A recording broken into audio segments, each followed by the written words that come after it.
Hi Dodgers, it's Karen here. I'm going to share with you a really great little recipe that we use quite a bit in our house, and it's really easy, and best of all, it is really, really tasty. So it's called honey chicken. We're having honey chicken for supper tonight, and I got it out of the Company's Coming. Ooh, can you see that? Company's Coming series. It's called Cooking for Two, this cookbook. So it's designed, the recipes in here are designed for just two people. So they've kind of adjusted the sizes and everything so that if you only have you and your lady in the house, you don't have to make, a meal that's going to serve 8 or 10 people or something like that. So anyway, the serving sizes have been reduced a little bit. Some really tasty stuff in here. And again, honey chicken is the name of it. The first time we ever had this recipe was actually when we were in university, and Tim made it for me for my birthday.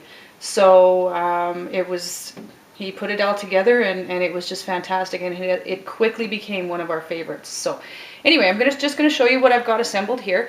There are a whopping 6 ingredients in it. So I'm just going to show you what I've got. So it takes chicken thighs. Now, I would strongly recommend boneless and skinless. It's just so much easier, not just when you're preparing it, but when you go to eat it. So these are chicken thighs.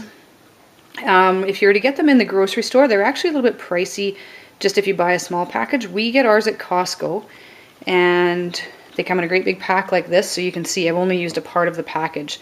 There's still plenty left for another meal. So that would be my recommendation. You can get them with the bones in and the skin on.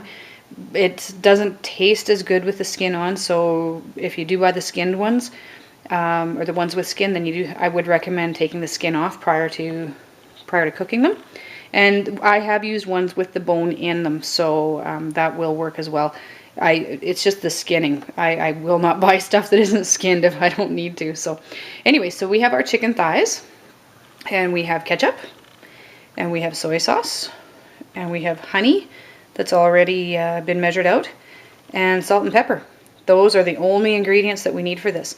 So I'm just going to set up the camera here to make sure that you can see and that I can see what I'm doing, or make sure you can see what I'm doing. So all I did was I measured out the honey, and I'm not going to give you measurements because I'll have that in the section below here. I'll have the entire recipe laid out.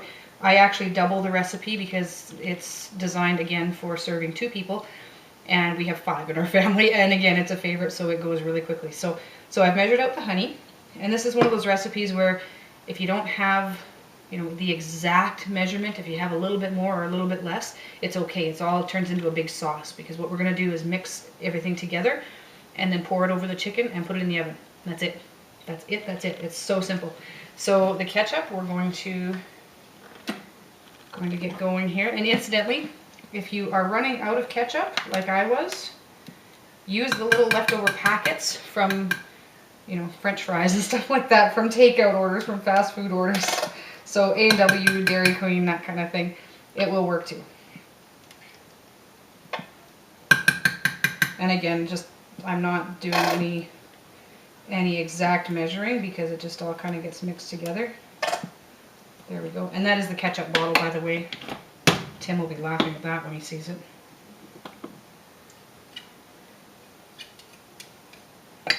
Alright. And then we've got our soy sauce. So I'll just pour in that. And you're just going to mix it all together.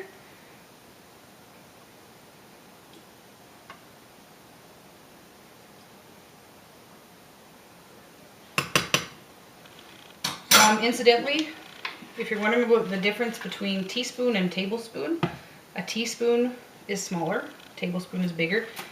In here you can see, if you can see that, let's get that right up there. Okay, so we need, of the ketchup, the regular recipe calls for 2 teaspoons of ketchup. TSP is the abbreviation. Tablespoon is abbreviated TBSP, tablespoon. So just so you know. Sometimes they'll do a lowercase t for teaspoon and an uppercase T, like a big capital T for tablespoon. So then it just calls for a sprinkle of salt and pepper.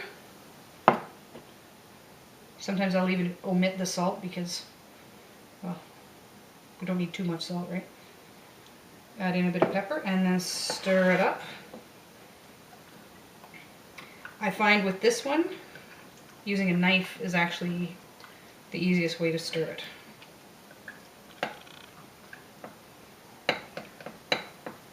Seems to cut through the honey better than a spoon, and then it doesn't get all collected.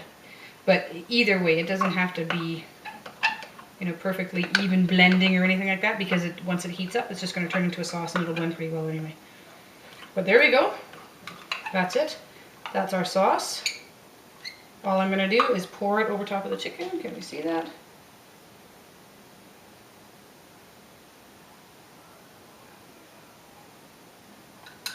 Make sure you get it all in there.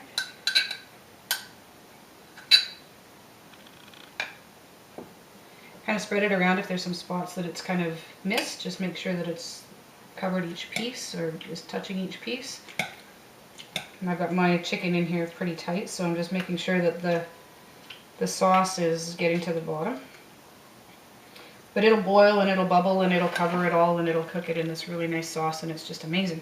So then the other thing we need is aluminum foil. We're just going to cover it.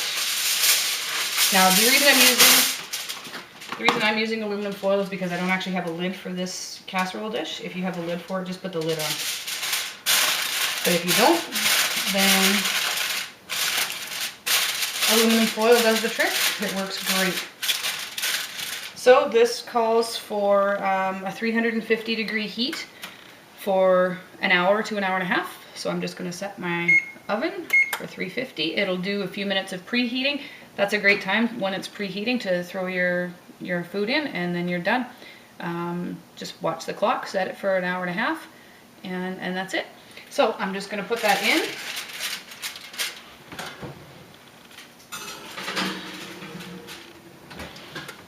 There we go.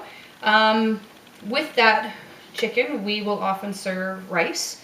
It's really good with rice, and any sort of vegetables. You know, we really like eating raw veggies at supper or at meals, as opposed to cooked ones. But I mean, you know, grab a bag of frozen corn and, you know, cook it in the microwave, and there you've got some veggies. Like, it's really simple. So, so yeah, put whatever you like with it. And like I said, it has just become a favorite in our house. The kids love it, we love it, and we do it quite often, especially on days like today when we're heading out later on this evening. I just get it ready, we can eat, and we can go. It's all done. So yeah, it's really simple, really tasty, and I hope you find it helpful. All right, we'll see you next time. Bye.